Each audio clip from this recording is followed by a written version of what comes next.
허환구의 라디오 오늘. 여러분 안녕하십니까, 허환구입니다. 22대 국회 첫 국정감사가 오늘부터 시작됐습니다. 의정활동의 꽃이라고 하죠.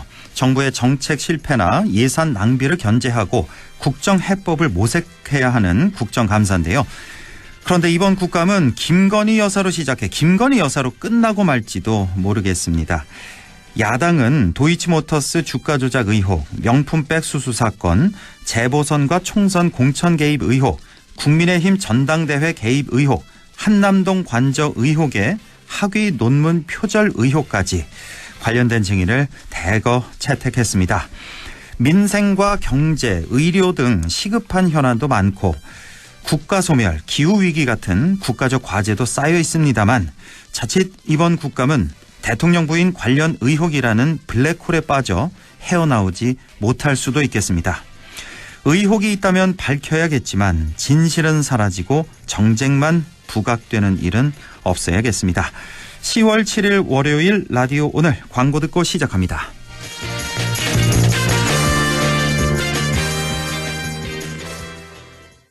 미래는 움직이는 자의 것. 퇴직연금 실물 이전이 되는데 중도이자 안 해도 되는데 안 옮길 이유가 없는데? 이제 옮길 준비하세요.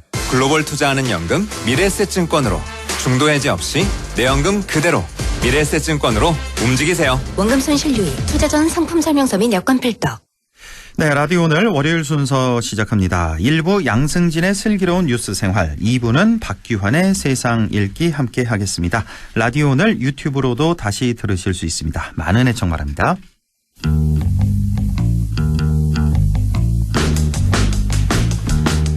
네, 양승진의 슬기로운 뉴스 생활 시작합니다. 올해 초복이었던 지난 7월 15일 발생했던 봉화 복날 살충제 음독 사건. 약 2개월간의 수사 끝에 지난주 수사 결과가 나왔습니다. 조용했던 시골 마을이 발칵 뒤집힌 이 사건. 결국 마을 경로당을 이용하던 어르신들 간 갈등이 주요 원인으로 파악이 됐는데요. 오늘은 봉화 살충제 음독 사건과 관련한 수사 결과 한번 짚어보겠습니다. 자, 오늘도 매일신문 양승진 기자 연결되어 있습니다. 안녕하십니까? 네, 안녕하세요. 네, 먼저 이번 사건 어떻게 세상에 알려진 건지 사건 개요부터 다시 한번 정리해 주시죠. 네, 초복이었던 지난 7월 15일 오후 1시부터 3시쯤 이제 봉화읍의 한 경로당 등에서 주민들 3명이 심정지와 의식 저하 등의 증세를 보여서 병원으로 옮겨졌는데요. 예. 그리고 다음 날에도 주민 1명이 이제 병원으로 옮겨졌습니다. 예. 이들 4명은 모두 봉화읍의 한 경로당 회원들인데 사건 발생일인 7월 15일 낮 12시쯤 봉화의 한 식당에서 경로당 회원 41명과 함께 오리고기를 나눠 먹고 탁구 등 취미 활동을 하기 위해서 인근 복지관과 경로당으로 이동을 했다가 이제 쓰러진 것으로 처음 알려졌습니다. 예. 그래서 병원 이송 후에 심정지 증상 같은 증상들은 어느 정도 호전이 됐고, 그런데 의식을 처음에는 회복을 하지를 못했고요. 그래서 이때까지만 해도 단순 식중독인지 알았습니다. 그런데 이제 이들의 위세척액에서 살충제 성분이 확인이 됐습니다. 예. 자, 이렇게 사건 발생 첫날과 둘째 날 주민 4명이 병원으로 이송이 된 거고요. 그리고 나흘째인 7월 18일에도 1명이 또 추가로 이송이 됐죠. 네. 최초로 병원에 이송된 4명의 피해자들과 비슷한 증상을 보인 80대 여성 1명이 이제 18일 봉화해성병원에서 안동병원으로 이송이 됐습니다. 예. 이 여성 또한 앞서 이송된 4명과 비슷하게 호흡마비, 침흘림, 근육경직과 같은 증상을 보였고요. 예. 이 여성은 최초 이송된 4명과 함께 식사도 했고 경로당에서 커피를 마셨다. 이런 목격자 진술도 나왔습니다. 네, 이들의 위세척액에서 검출된 성분은 어떤 거였나요? 네, 최초 이송된 4명에게서 검출된 성분은 에토펜프록스와 터부포스 성분으로 두 성분 모두 살충제에 사용되는 화합물입니다. 시중에는 이 2개 성분을 토대로 한 살충제가 판매도 되고 있기도 합니다. 예. 자, 그런데 사건의 한 차례 반전을 맞은 게 마지막에 이송된, 그러니까 나흘째 병원으로 이송된 이 80대 여성, 이 여성이 결국 사망했고, 이 할머니가 피의자로 이제 사건 결론이 난 거죠? 네. 마지막에 이송된 여성이 사망한 게 이제 사건 발생 보름 정도 지난 7월 30일입니다. 예. 이 여성은 이제 안동병원에서 치료를 받던 중에 숨졌는데 앞서 이송된 여성 4명 중에 3명은 당시에는 이제 차례로 병원에서 퇴원을 한 상태였습니다. 그래서 이제 피해자들이 퇴원을 하면서 경찰 수사가 어느 정도 탄력을 받던 중에 사망자가 발생을 했고, 그러면서 이제 경찰은 불특정 피의자에게 살인 혐의를 적용하고 주변 탐문과 CCTV 분석 등을 이제 계속 진행을 했었습니다. 네. 자, 그런데 이 숨진 80대 여성 A씨, 이 A씨는 앞서 이송된 여성 4명에게 검출된 살충제 성분 외에 또 다른 살충제 성분도 검출됐다면서요? 네, 그러니까 이제 A씨가 사망했을 당시만 하더라도 경찰은 A씨에게서 검출된 살충제 성분에 대해서는 보안을 유지를 했습니다. 예. A씨에게서는 에토펜프록스와 터부포스 같이 나머지 주민에게서 검출된 성분 외에도 이제 포레이트, 플룩사메타마이드, 아족시스트로빈이라는 성분이 추가로 검출이 됐습니다. 아하. 이 성분들은 살충제와 살균제에 쓰이는 성분들입니다. 아, 그렇군요. 자, 이렇게 사망자가 나오면서 경찰은 증거물 분석 등의 결과를 기다리는 한편 추가로 증거물 감정을 계속 의뢰했습니다. 그리고 지난달 30일이었죠. 사건 발생 77일 만에 수사 결과가 나온 건데, 자, 이 경찰 수사 결과 숨진 여성 A씨가 바로 피의자로 특정이 된 거죠. 네, 경찰은 이제 최초 병원으로 이송된 주민 4명이 사건 발생일이던 지난 7월 15일 오후 봉화읍의 한 경로당에서 음료수병에 담긴 커피를 나눠 마신 뒤에 증상이 발현됐다고 이제 밝혔습니다. 예. 그리고 이제 이들이 마신 커피를 담은 음료수병과 종이컵에서는 이들의 위 세척액에서 검출된 에토펜프록스와 터부포스와 같은 두 종의 살충제 성분이 검출이 됐고요. 예. 숨진 A씨에게서는 이제 전해드린 것처럼 총 5가지의 살충제 성분이 검출이 됐습니다. A씨에게서 검출된 에토펜프록스와 터부포스 성분은 나머지 주민이 마신 경로당 음료수병에서 검출된 에토펜프록스, 터부포스 성분과는 상이한 동위 원소비를 보였습니다. 상이한 동위 원소비를 보였다? 예.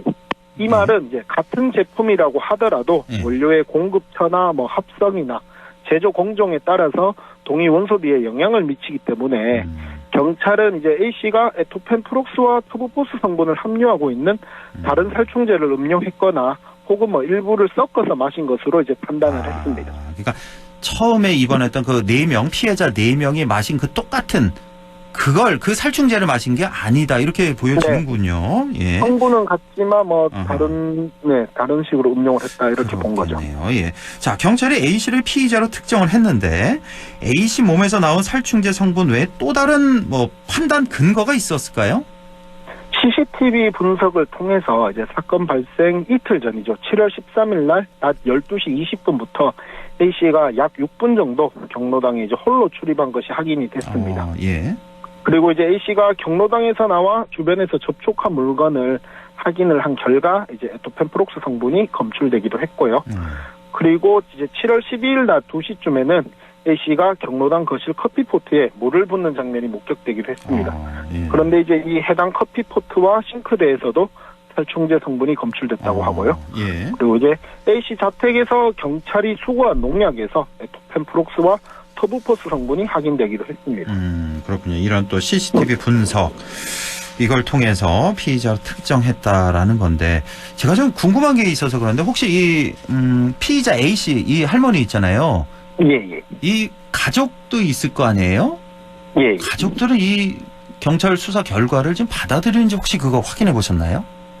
처음에는 이제 조금 수사 과정 중에서는 이제 공식적으로 경찰이 수사 결과를 발표하기 전에 이제 일부 언론에서 이제 이 사망하신 할머니가 범인이다, 이런 충분히 유출을 할 수 있을 정도의 이제 기사 내용이 나갔을 때는 어느 정도 이제 항의가 있었던 걸로 알고 있거든요. 그렇겠죠. 당연히 그렇겠죠. 예. 그런데 이제 공식적인 수사 결과를 발표한 이후로는 어떤 움직임이라든가 반응이라든가 이런 것들은 제가 아직 확인을 못했습니다. 아, 그렇군요. 그래서 만약에 그 가족들이 이거를 받아들이지 못할 수도 있겠다. 왜냐하면 이게 그렇죠. 완벽한 이런 수사 결과라고는 이렇게 보이지가 않아서 CCTV 정도 이렇게 확인해서, 그래서 혹시 소송으로까지 가는 거 아니냐, 이런 생각도 좀 들더라고요, 저는 개인적으로. 예. 네네. 일단은 자, 피의자 A씨가 이제 결국 사망하면서 공소권 없음으로 이번 사건이 이제 결론이 난 건데, 결국 정확한 범행 동기는 알 수가 없게 된 거네요. 이렇게 되면. 예, 경찰이 수사 과정에서 경로당 회원이나 주민들을 상대로 해서 실시한 면담이나 조사 등을 통해서 A씨와 나머지 회원들 간의 갈등이나 불화가 있었던 것을 확인을 했습니다. 예. 그리고 A씨나 이제 경로당 회원들이 하투를 자주 쳤다. 이런 진술도 이제 확보를 했는데, 다만 갈등이나 이제 불화의 원인을 명확하게 밝혀내지는 못하면서 범행 동기도 이제 일단 A씨가 사망을 했으니까 예. 범행 동기도 이제 특정하지는 못했습니다. 그러니까요. 이게 좀 정황이 이렇다는 거지 이게 확실치가 않은 것 같아요. 저는 개인적으로 좀 그렇습니다. 그러니까 경로당에서 이 어르신들이 화투를 자주 치는데 여기서 생기는 갈등이 좀 많이 있는 것 같아요. 보면은. 네. 자, 그리고 우리 지역 보면은 과거에 아마 다들 기억하실 텐데 상주에 농약 사이다 사건이 있었고 청송에 농약 소주 사건이 있었습니다. 자, 이렇게 농촌에서 이 같은 비슷한 유형의 이런 범죄가 계속 이어지고 있는 이걸 어떻게 봐야 될까요? 이게 이번 사건 같은 경우에 네. 8년 전 청송에서 발생했던 농약 소주 사건과 이제 판박이라고 그러거든요. 아, 그래요. 예, 그러니까 청송 사건의 경우에는 수사 기간이 75일이었습니다. 그리고 유력한 용의자였던 70대 남성이 사건 발생 3주 정도 지나서 경찰의 거짓말 탐지기 조사를 앞두고 극단적 선택을 했고요. 똑같군요. 예. 사건이 공소권 없음으로 종결되면서 경찰은 주민들 간 불화가 있었다. 이렇게 결론을 내린 점도 똑같습니다. 아, 그리고 참 이번 봉화 사건 같은 경우도 피의자 A씨가 극단적 선택을 했다. 이렇게 결론 내려진 거죠? 추정을 하고 있는 거죠. 아, 추정만 한 상태. 예. 아, 그렇죠. 예. 그리고 이제 피의자가 사망하면서 어쨌든 유력한 피의자가 사망을 하면서 범행 동기를 밝혀내지 못한 점, 또 갈등을 촉발한 게 경로당의 하투놀이 때문이었다. 이런 진술이 확보된 점마저도 똑같은데요. 예. 그 청송 사건이랑 이번 사건에 함께 이제 수사팀에 참가했던 경찰 관계자는 사실상 똑같은 사건이다. 이렇게 말을 하기도 했습니다. 예. 그런데 고령화가 심화하고 있고 또 농촌이 많은 이제 경북 지역의 특성상 이런 사건들은 또 언제든 발생할 수 있을 것 같습니다. 네. 무엇보다 이제 중요한 거는 어르신들이 건강한 여가를 보낼 수 있는 사회적인 구조가 마련되는 것. 그리고 마음 치료에 대한 제도적인 뒷받침도 중요해 보입니다. 아유, 그렇네요. 예. 자, 이 피해자들 지금 이제 피해자 4명이잖아요. 4명 예. 중에 이제 3명은 퇴원을 한 거고요. 그렇죠. 혹시 한 명은 아직도 병원에 계신가요? 예, 아직 병원에 아직도 있는 걸로. 상태가 아주 좋지가 않군요. 야, 자, 이 피해자분들 이 외상후 스트레스 장애에 대한 치료도 좀 필요해 보이고 그 경로당 분위기도 지금 완전히 상당히 안 좋아졌겠네요. 그렇죠. 예. 이게 이제 8년 전에 발생했던 청송 사건은 이제 종결 이후에 검찰이든 경찰이든 유관기관 지자체도 마찬가지고 피해자들을 대상으로 해서 외상후 스트레스 장애에 대한 치유나 치유 교육 등이 이뤄졌다고 합니다. 예. 그리고 이번 사건 이후에 이제 봉화읍의 경로당에서는 화목했던 이전과는 사뭇 다른 분위기가 감지되고 있다고 하는데 무너진 공동체의 신뢰를 회복하는 것도 중요해 보입니다. 물론 시간이 해결해 줄 수밖에 없겠지만 공동체의 신뢰를 회복을 하기 위한 노력도 게을리해서는 안 될 것 같습니다. 예, 알겠습니다. 오늘도 소식 잘 들었습니다. 매일신문 양승진 기자였습니다. 고맙습니다. 네, 감사합니다. 네, 라디오 오늘 2부에서 뵙겠습니다.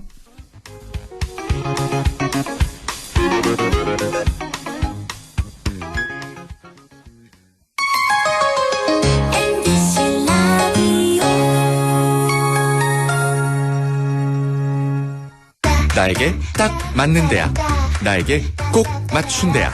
나만의 경쟁력을 원한다면 안동과학대학교로 오라.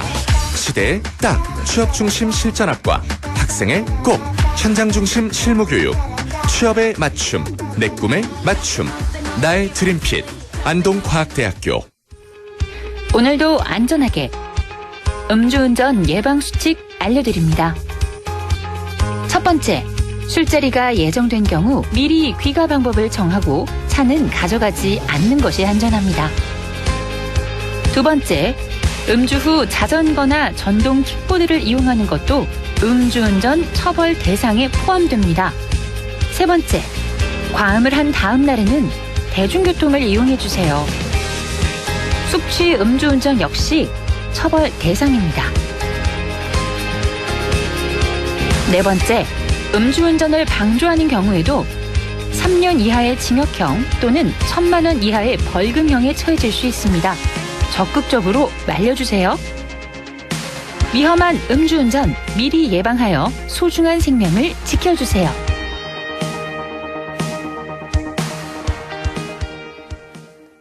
엄마, 나 용돈 좀 올려줘.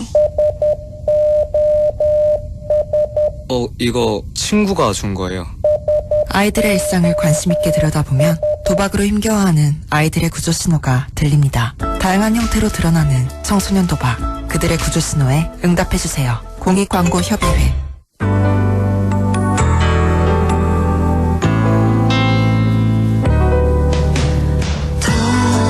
어렵던 날도 많았죠. 우리 함께 한다면 따스함을 느껴요.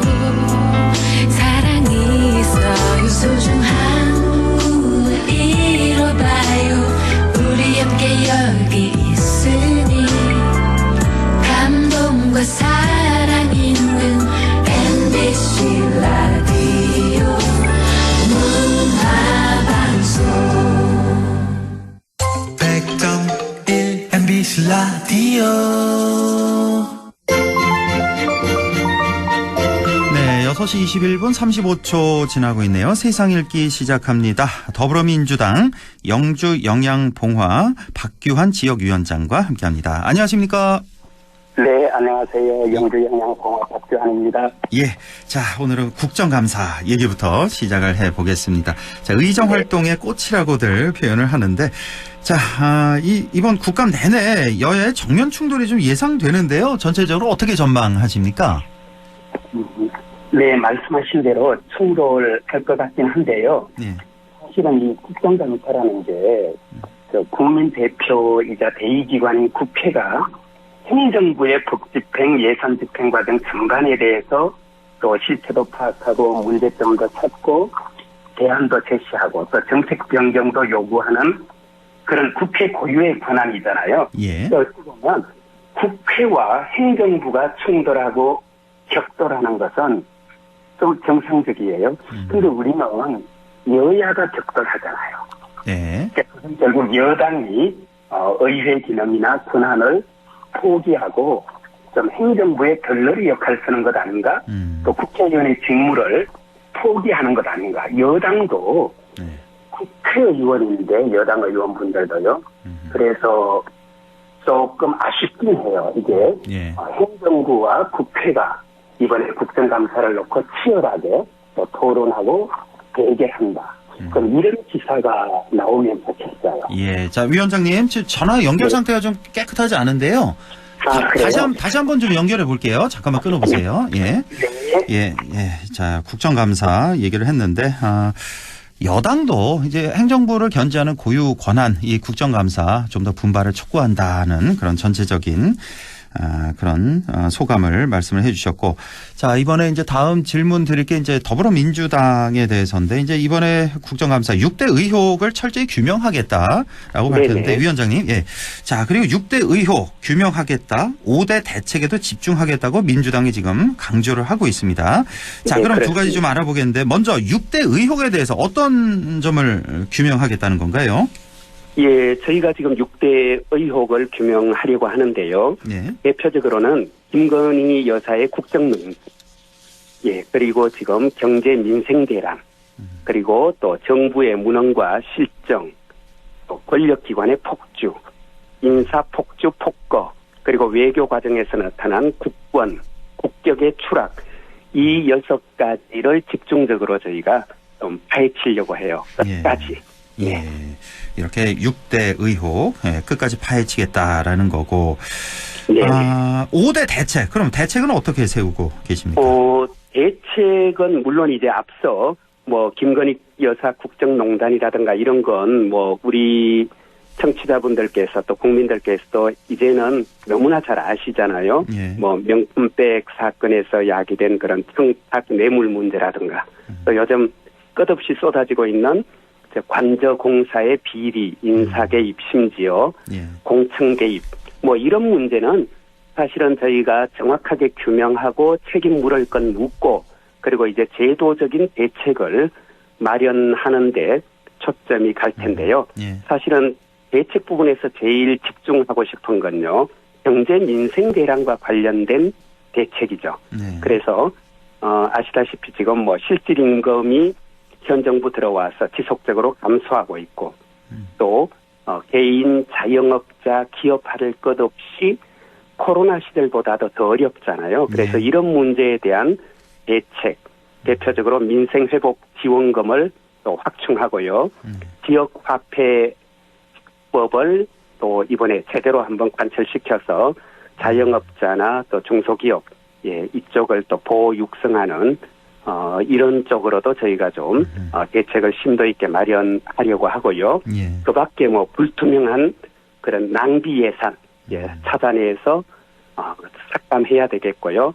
또 사회적 재난과 관련된 재발 방지책 그리고 기후 위기라든가 지역 소멸 위기 여기에 대한 또 대응책도 저희가 제대로 한번 대안을 제시해 보려고 그렇게 국회에서 지금 준비하고 있습니다. 지금 뭐 5대 대책 말씀하셨는데 뭐 한 가지 중요하지 않은 게 없습니다. 그렇죠. 다 너무너무 중요한데 지금 이번 국정감사가 다 김건희 여사 블랙홀로 빨려 들어가는 건 아닌가 그런 걱정이 좀 들고 조금 전에 그 관저공사 의혹 잠깐 말씀하셨는데 이 얘기는 좀 안 한 것 같아서요. 이 관저공사 의혹 그러니까 그 업체죠 21g이라는 업체랑 히림건축인가요? 네네. 지금 뭐 매스컴에 자꾸 나오고 있던데 이것도 역시 김건희 여사와 또 관련이 있는 그런 또 업체들이잖아요. 그렇죠. 사실은 김건희 여사께서 운영하던 코바나 콘텐츠를 지원하던 그런 업체들이었고 그 업체들에게 물론 그 업체들이 능력이 있고 조건이 된다면 얼마든지 맡을 수 있겠죠. 그렇죠. 근데 아시다시피 능력도 조건도 갖춰져 있지 않은 업체들에게 또 절차도 무시하고 뭐 반급 공사를 더구나 대통령실과 관련되는 1급 보안시설의 공사를 맡긴 부분 그 과정에서 또 뭐 금전적인 여러 가지 비리나 이런 의혹들이 또 나오고 있고요. 그러니까요. 뭐 법적 절차 다 무시한 거라든가 지금 뭐 무허가 건물에서 또 거주하고 계신다는 얘기도 있잖아요. 그래서 뭐 그런 일련의 과정들도 저희가 살펴봐야 될 대목이 많죠. 이상한 게 참 많습니다. 지금 말씀드린 히림건축 같은 경우는 이번 정부 들어서 이제 법무부 공사만 뭐 117억 원을 수주를 했는데 그렇죠. 다 또 수의계약으로 또 수주를 했다니까 너무 이상합니다. 그러니까 네, 사회자님 말씀하셨듯이 근데 그게 법무부 한 곳에서만 그런 거죠. 한 곳에서만. 그러니까 이거 건설업 계신 분들은 이거 있을 수 없는 얘기라고 하는데. 근데 우리 정부 부처가 뭐 법무부 한 곳만 있는 게 아닌데 그럼 과연 다른 곳에서는 또 얼마나 했는지. 그래서 이게 정말 뭐 까도 계속 이제 나온다. 뭐 양파 이 정도는 거의 양파 정권 수준이죠. 그래서 이런 부분들을 정확하게 저희가 진상 최대한 밝혀내고 책임을 물어야겠지만 또 그것과 별개로 앞서 말씀드렸듯이 지금 경제 민생 대란 그리고 또 우리 정부의 무능과 실정을 대표하는 사안이 또 의료 대란 문제. 그래서 이런 부분에 대해서는 저희가 대안도 심도 깊게 마련해서 또 국민들께 제시하는 그런 국감으로 만들어 보려고 저희가 애쓰는데 문제는 이제 앞서 말씀드린 것처럼 이게 의회와 행정부 사이의 대결이면 이게 가능한데요. 여야 격돌로 가면 결국은 여당 쪽에서 본질을 또 왜곡하거나 터트리는 또 이런 사안들을 들고 나오고 또 때에 따라서는 의사 진행을 지연하거나 방해하거나 이렇게 해서 계속 좀 국감을 사실상 회방하지 않을까 걱정스럽죠. 그러니까 뭐 여당의 역할이 분명 뭐 있겠죠. 아무래도 좀 행정부 편을 좀 들어주는 그거는 뭐 진보 보수 정권 어느 정권이나 마찬가지였으니까 그러니까 어느 정도는 좀 이해가 가는데 너무 그 상식선을 벗어나는 범위까지 그렇게 회방을 놓는다거나 방어를 한다거나 이거는 이제 국민들이 이제 용납 안 할 겁니다. 네. 게다가 얼마 전에 대통령께서 원내 지도부를 초청했잖아요. 국감을 앞두고 사실은 국감을 앞두고 국감을 받아야 될 피감기관인 대통령실 쪽에서 감사기관인 여당 국회의원들을 초청해서 우리 같이 국감 잘 한번 대비해보자.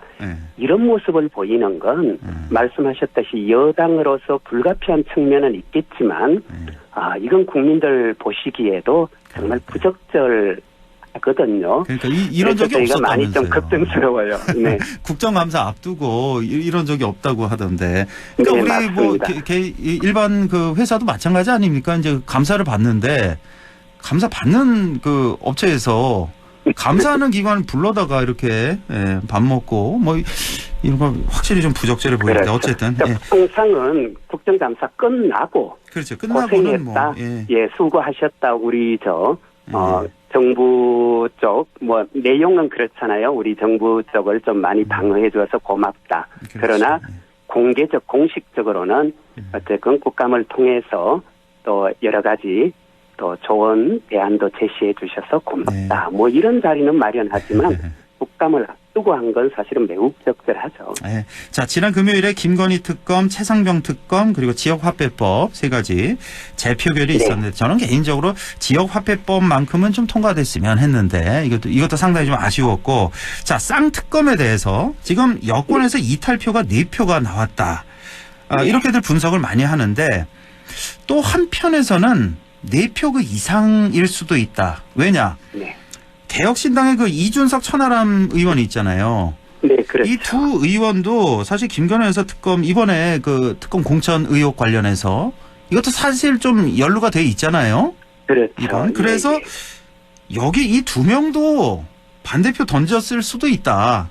그래서 여권에서 6표도 가능한 거 아니냐 뭐 이렇게 분석하는 분도 제가 봤는데 자, 우리 박기현 위원장님은 어떻게 보셨습니까? 이탈표 4표. 최소 4표 혹은 또 많으면 6표까지의 이탈표가 나왔는데요. 사실 지난번 방송 때 제가 이번에는 조금 기대한다라고 말씀드렸는데요.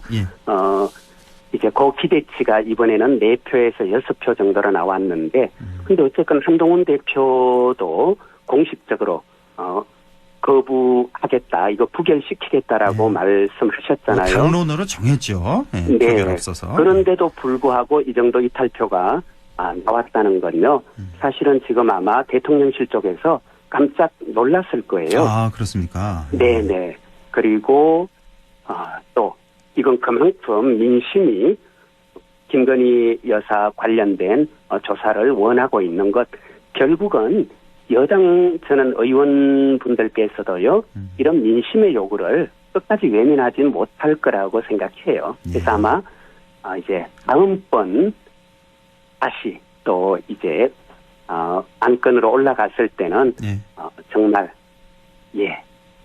그때는 아마 않을까? 여당 의원들 중에 상당수가 민심에 순응하지 않을까. 한 번 더 기대해 봅니다. 뭐 빠르면 국감 끝나고 바로 11월에 발의를 한다고 하니까 좀 기다려 보고요. 자, 이제 검찰에서 김건희 여사 명품백 불기소 처분하지 않았습니까?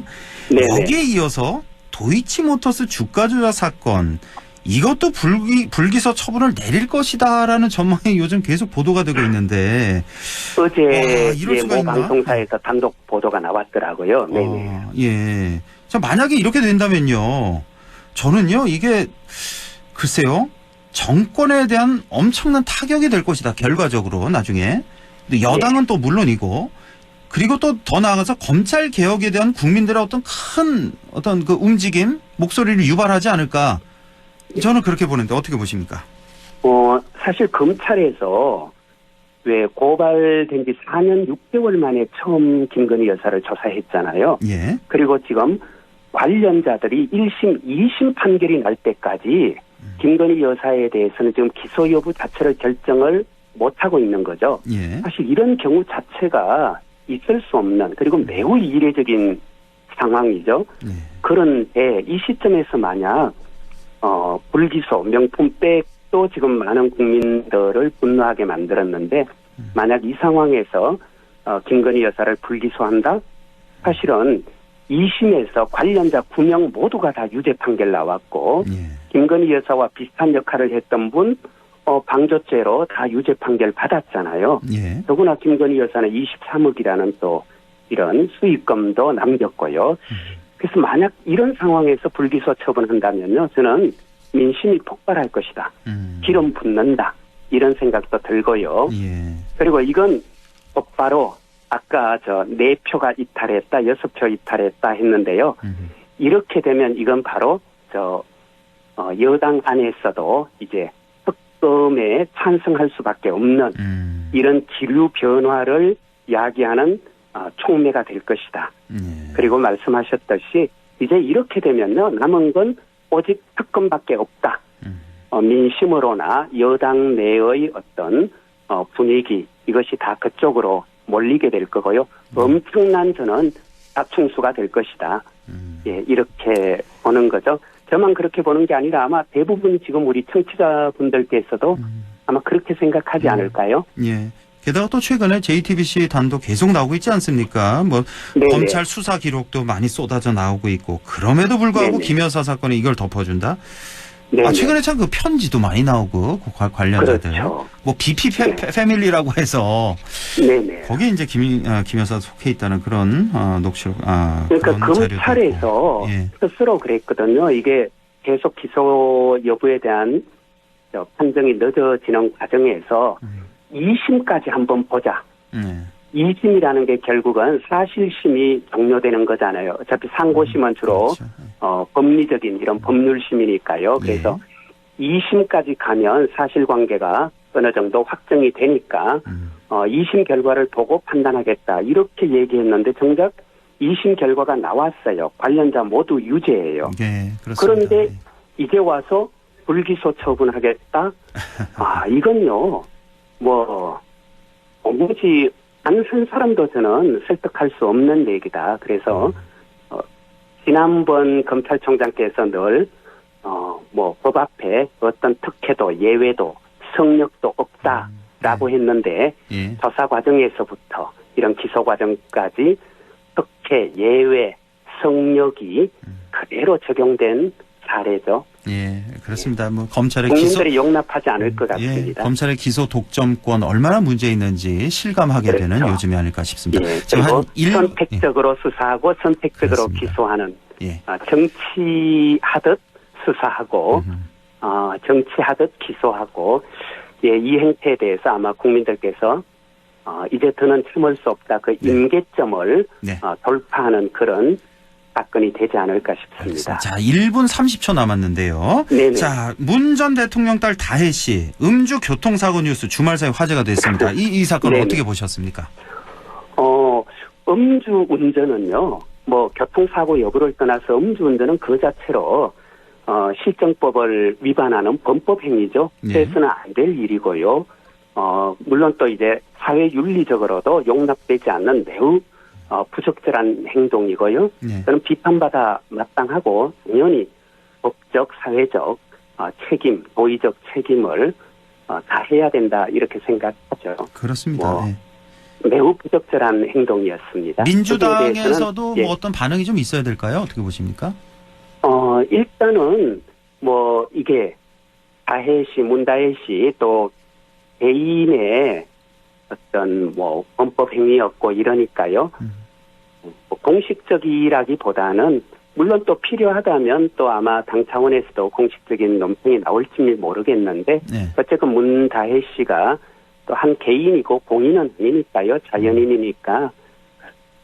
그렇지만 어쨌든 그 행위에 대해서는 변명의 여지가 없는 매우 부적절한 행동이었고요. 그렇죠. 이런 행동은 저희가 같이 여기에 대해서는 당연히 책임질 부분은 책임져야 한다.